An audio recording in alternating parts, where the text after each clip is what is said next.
back to Rewiring Neurons. So, we have been talking about emotional intelligence very recently. In the last video, we covered some of the facts and some of the myths which are related to emotional intelligence. Now, there is a point to ponder कि what happened in last 2-3 decades that instead of intelligence quotient, a lot of importance is given to emotional quotient. So because earlier we used to talk only about IQ, people having high IQ do this, they achieve so much and so forth. But recently, as I said, after 1990s, most probably हमने बहुत ज़्यादा बात करनी शुरू कर दी है high EQ की, right? So what has changed and what are the reasons for this? That we will discuss later, but there are few statistical facts which shows that emotional quotient has taken over intelligence quotient. Nowadays, emotional quotient is something which a lot of leaders or companies prioritize. In fact, they have kept IQ behind and they take care of EQ first as far as recruitment is concerned. So, what are the reasons for this is what we are going to discuss with the help of some statistical data. To begin with, the very first fact is very interesting. In fact, if I ask people who are listening that how many of you believe that you people have a high EQ, and I'm sure the response is going to be like that, yes, we do have. And this was exactly the response which was collected in a survey where 95% of the population believe that they have got a high EQ, whereas the fact was that only 10 to 15% had a good EQ.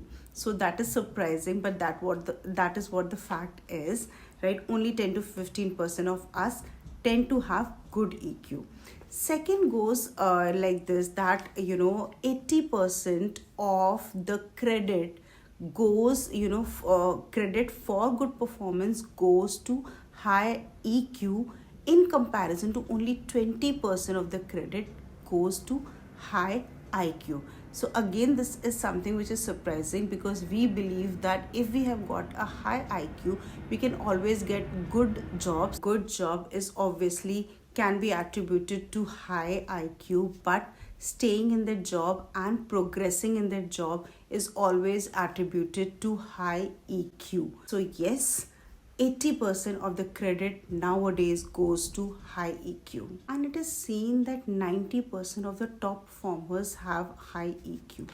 Also, it was seen that every year the EQ is going to grow by 25%. In fact, it was found that between the year 2022 to 2030, EQ is going to occupy, have a place of 25% in the market. It's even more interesting to know that employees with empathetic leaders report an increase in engagement up till 76% and increase in creativity up to the limit of 61%, which leads to higher performance level. So having an empathetic leader increases the performance of the organization as a whole.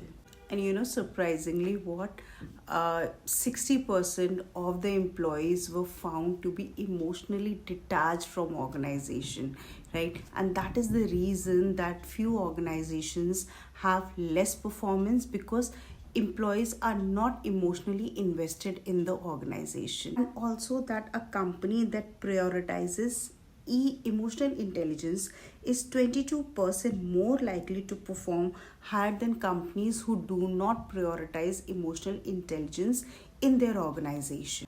52% of the companies as per survey said that they prioritize EQ in giving employment. So any manager who is having a high EQ is has the probability of getting employment 52% more than a manager who is having a low EQ, right? So they tend to give good importance to EQ in comparison to other skills of the employees. Also, 36% of the business executives believe that EI will become a compulsory skill to have in few years from now. So as per the survey, it was found that a company who gives utmost importance to emotional intelligence tend to perform 22 times more as compared to a company who does not prioritize EI in their employees. So the next it says that 36% of the business executives believe that EI is going to become a compulsory skill in coming few years. It is going to be at par with all your AI and machine learning and everything. So EQ is going to be one of the basic and necessary skills which the companies are going to look forward in an employee in the coming time. Also, the survey said that 60% of credit in personal and professional life is given to high EQ, right? So, people who are best fitted in a good organization tend to have a higher EQ level. The survey said that only 36% of the people worldwide are emotionally intelligent. Adding to this, it said that the demand for EQ skills is likely to grow 6 times more in the coming 3 to 5 years from now onwards. So, when we have a look at all these statistical data, we very clearly know that EQ is something which is there at the moment, and it is likely to stay and grow in its importance, right? As I said, that EQ is something which plays a major role as far as an employee's or a person's personal life is concerned. Also, it plays a major role as far as the professional life is concerned.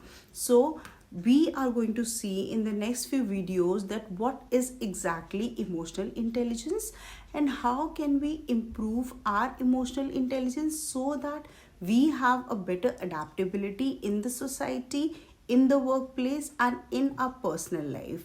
So EQ is something which improves your personal and professional life. So thank you so much for watching.